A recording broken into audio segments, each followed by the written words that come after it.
Selamat datang dan kembali lagi di BT Channel. Ajaran, nyeleneh bin ngawur Panji Gumilang pimpinan Pondok Pesantren Ponpes Al Zaitun Indramayu, kembali mendapat sorotan publik. Panji Gumilang sepertinya tidak berhenti membuat berbagai kontroversi dari sholat Idul Fitri, lalu azan yang tidak lazim hingga ingin membangun gereja di lingkungan Ponpes Al Zaitun. Terbaru, pimpinan Ponpes Al Zaitun itu kembali disorot, lantaran menyampaikan khutbah dengan mengutip salah satu ayat dalam kitab Injil kitab suci agama Kristen.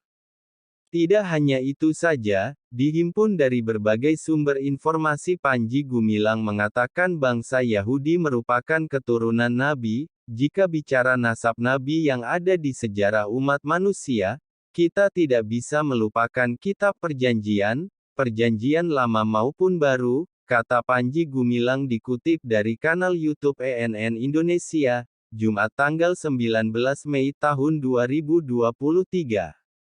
Selain itu, Panji Gumilang juga menceritakan tentang sejarah yang dikutip dari kitab Perjanjian Lama dan Baru. Mulanya, Panji Gumilang menyampaikan tentang nasab Nabi yang kemudian mengutip ayat dari kitab Injil tanpa ragu sedikit pun. Dia menegaskan betapa pentingnya sejarah yang tercatat dalam kitab-kitab perjanjian tersebut. Kemudian Panji Gumilang berkhutbah dengan menonjolkan ayat dalam kitab Injil Perjanjian Lama yang terdapat dalam pasal 11 ayat 26. Diketahui, ayat Injil tersebut menyampaikan bahwa bangsa Arab dan Israel adalah anak Nabi Nuh AS bernama Sam.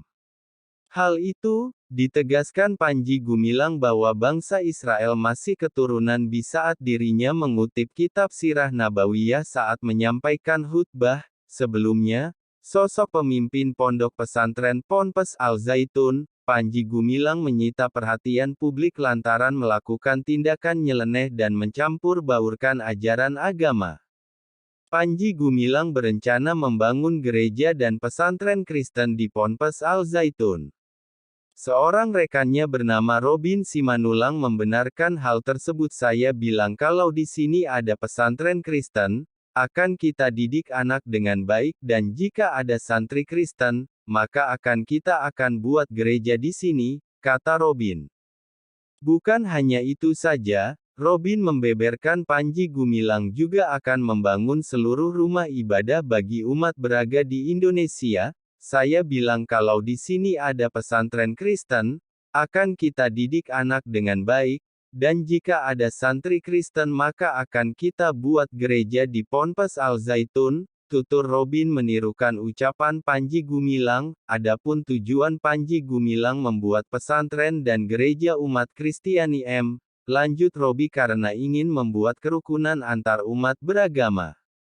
Yakni dengan cara, tidak hanya membangun gereja saja, tetap membuat seluruh tempat ibadah umat beragam, yang ada di Indonesia. Dia mencontohkan, terjadi pada saat kegiatan memperingati 1 Muharram beberapa waktu lalu yang mana tamu yang hadir sebagai undangan di Ponpes Al Zaitun dari seluruh kalangan, dari berbagai umat beragama, setiap 1 Muharram seluruh pasti diundang.